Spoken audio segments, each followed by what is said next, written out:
Mbote bandeko mingi oyo bozali kolanda ngai awa na Londres. Napesi bino mbote na kombo na Yesu Kristo. Pe ba bonne année. En tout cas, mbula sika, makambo sika. Mais aussi toloba te mbula ya solo banda na le 1er janvier te. Il y a des vidéos qui est na salaki oyo bala ba makambo wana ye moko ebina mutema na ye. Toyebaka ke ba chinois bazalaka no ya bango calendrier, ba indien bazalaka no ya bango calendrier, to ba asiatique, ba européen bazalaka no ya bango ba calendrier, ba de Amérique du Sud pe bazalaka no ya bango ba calendrier. Biso bato mwindo calendrier na biso ezala toujours ko dépendre na oyo ba mindele bazoloba, mais tango ese koki ya kofungola miso pe koyeba ba vérité.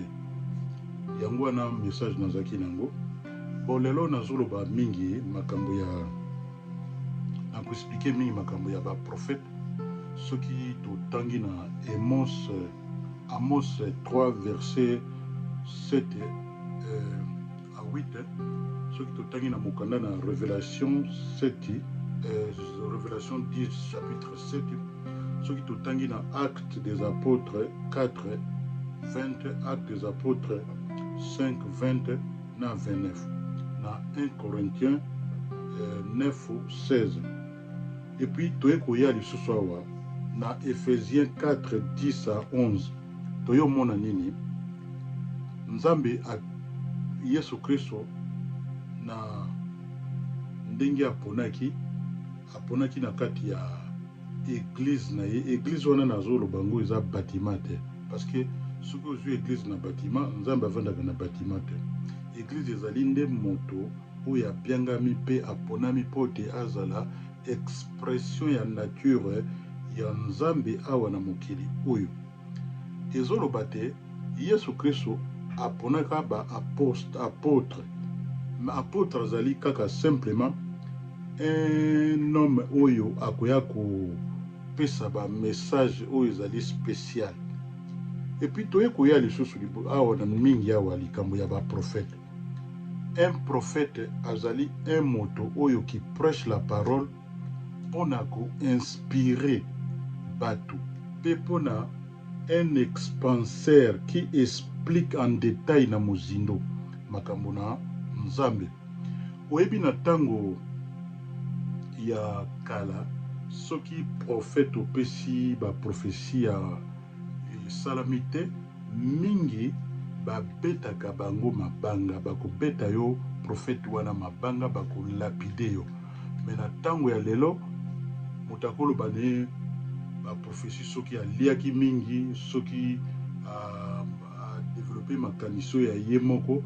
ale abengi yango prophétie. Prophétie ezali simplement ezali te pona kobangisa bato te. Prophétie ezali wana ezali pona kokebisa kaka bato. Et puis soki mingi balakisi yo makambo na ndenge ya prophète azali moto oyo matoi na ye ezali koyoka mongongo na Nzambe pe monoko na ye azali kolobela bato ainsi dit l'Éternel. Ba prophète mingi bakoma lelo ba prophète de malheur. Mais tozo mona même na tango na Abraham azalaki na conversation na Nzambe alobi alingi koboma esika boye, alingi koboma place boye. Ezali kosenga certaines choses, ezosenga bato na Nzambe to le corps de Christ bakota na mabondeli ndenge balobaka te. Soki bato basangani bakutani nde babeleli mongongo na Nzambe, intercession nde kosala te. Likambo te lingaki esalama ya mabe bokomona yango resultat na yango ekoya kosalema na pete nyonso, parce que Nzambe ayoki mabondeli na bato na ye. Yango wana nde omoni eloko mingi toza koinsiste na makambo na Nzambe. Koki kozala te bapesi yo prophétie soki bopondeli bokomona te effet oyo elingaki kosala to mabe oyo elingaki kosalema tokomona yango badega olie esalema na ndenge ya makasi tokomona badega ekoyo osalema na ndenge ya pete wana nde balobaka nde mosala oyo baprofete bazalaka na yango mingi ezali nde yango wana me baprofete ya lelo mingi bakoma koluka kozwa gloire parce que ozali soki na niveau d'influence na yo na société ou na place ofandi ou na quiconque ce soit ezali facile te makambo ya komonaka makambo na koyokaka makambo eza deux choses très différentes. Bon, nakoya lisusu lelo koloba likambo ya oyo tomonaka lelo mingi bana na nzambe bayebaka makambo malamu te omoni na bato oyo bazoloba soi-disant les juifs ya bamindele baorigine na bango ezalaka wapi? Eske bazalaka mpenza bajuif oyo ndenge totangaka mpo juif azali moto oyo asambelaka nzambe na bosolo nyonso mpe na verite omoni ozo kosambela nzambe na verite mpe na koluka elongi ya nzambe na ndenge ya bosolo mais oyo mingi oyo tokomona mingi soi-disant bajuif oyo tokomona meme na Congo oyo récemment tomonaki na baélections moto alobi papa na ye azali juif soki italien soki nini origine na bango ezali nini? Ce ne sont pas des juifs, ce sont des Kezan. Kezan wana bali un peuple nomade venant de la Turquie na 6e siècle après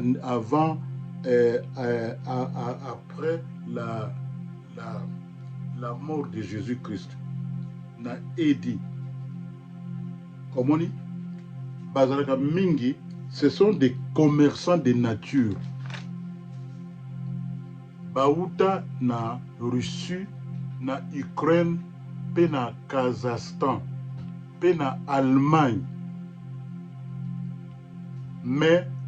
système kande tozoloba ya ba occidentaux na ba complot na bango baya kokomisa bango baza ba mindele mais bazalaka ba mindele te omoni monde toko vivre awa eza monde de méchants ezali monde ya bato baza mawa te omoni soki tosali ba recherche na makambo na koloba tosala ba recherche pokomona ke ce sont des Kezan omoni ba Kezan wana nde bango bakomisa bango ba juif bazalaka ba descendants ya Esaü na Bible et puis les Amalek bango nde oyo na Bible soki oyi kotanga okomona ce sont ba Edomite na montagne ya Caucase omoni na côté ya Asie centrale ba côté wana omoni bato oyo wana ozomona baza ba commerçants ce sont eux qui contrôlent bazo contrôler ba makambo nyonso ya mokili oyo na domaine ya politique na domaine ya gouvernement na domaine ya musique na ba art na ba loisir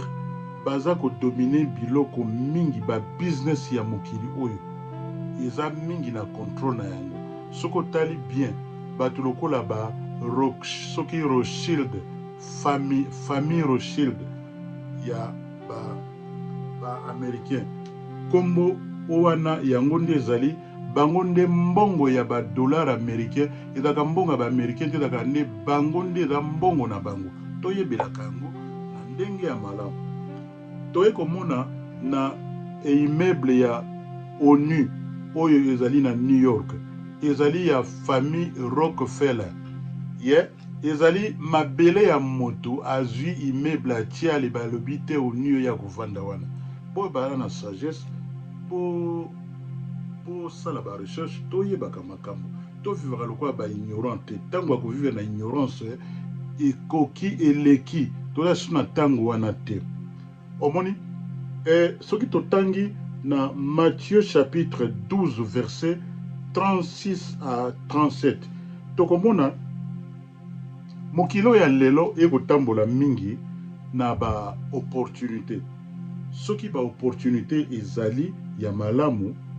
pe bato ba développer ba idée ya malamu ya ba conception ya malamu pe ba concept ya malamu yango nde ya kosala te bato bakokende liboso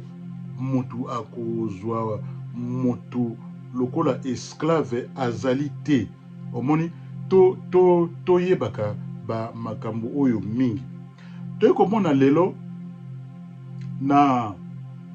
bakampagne oyo esalamaki na mboka na Congo na entre les deux présidents oyo azali notre président élu oyo en tout cas pour la première fois na bandaki koloba biloko oyo mingi me nalingi kozongela awa boye te totangi na Proverbe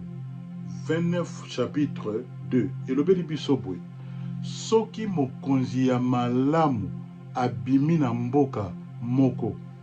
okomona nini peuple akosepela peuple akozala na esengo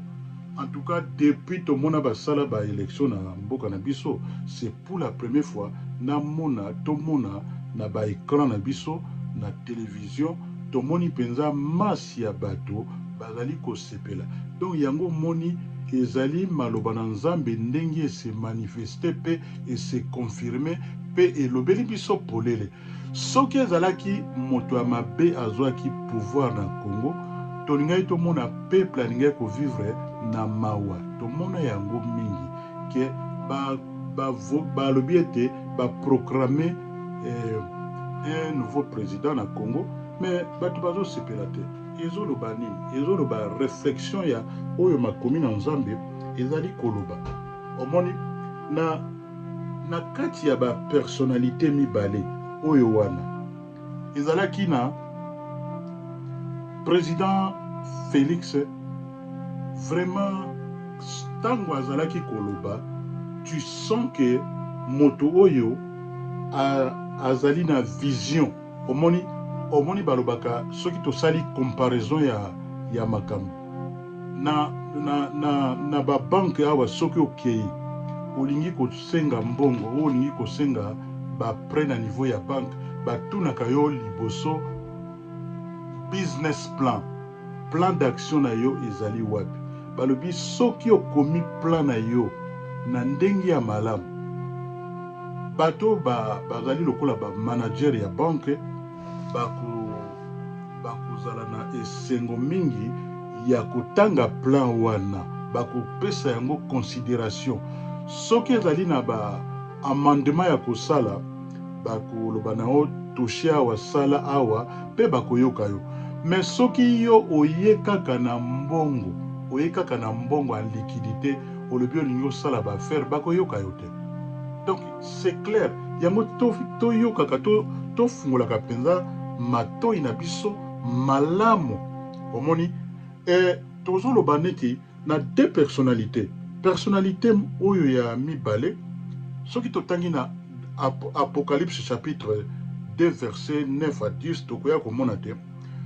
bato oyo bazali kolinga moto oyo azali kolinga koya kokomisa bato bazonga lisu na pauvreté tozoloba lisu likambo ya na Apocalypse chapitre 3 verset 9 badescendant oyo ya Amalek oyo bango nde bazali nuire biso kobebisa biso détruire biso soi-disant ils sont des juifs ils ne sont pas des juifs ce sont bato nauti koloba bakezan oyo nde bango wana ce sont des gens qui sont méchants un homme akoya na forme extérieure na ye moto malamu yo moto ya osala campagne ozali kotekela biso baide ozali na yango te eloko nini yo kosala mpona jeunesse ya mboka ya RDC to souffrir makasi moni toy bango ba Edomite oyo bazali bongo ba descendant ya Esaü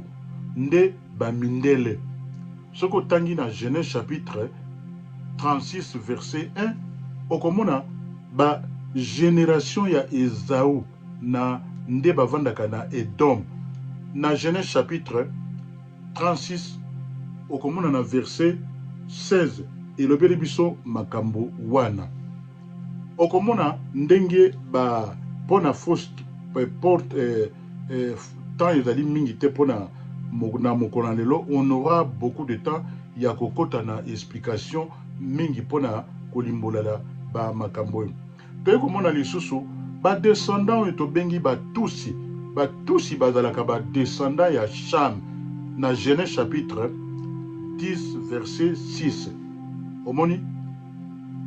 eyaki koproduire oyo bamwana babengaki kombo kana wana nde badescendant ya batuti bato wana baza baméchant ya kosakana te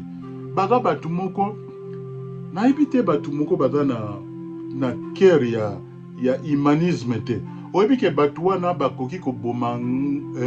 moto baza na soma koboma moto te soki obomi ngombe bakosala matanga baza bato moko baza bato ya malamu te mais thank God mpona ndenge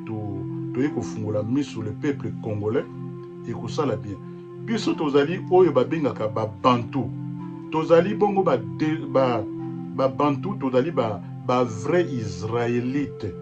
soki otangi bien na Genèse chapitre 10 verset 1 nde yango wana oyo babengi sem wana nde ezali mingi na ba généalogie soki otangi makasi okoya komona te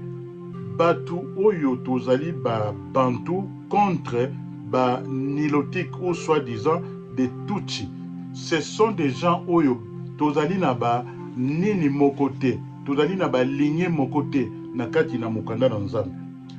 ezali na mokanda moko oyo na koya kodevelope yango na mikolo ekoya to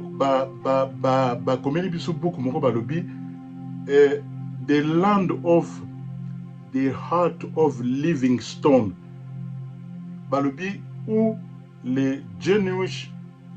of the Bantu ezali na page 31 okomona ba explication mingi yango ndio omoni te soki par exemple ke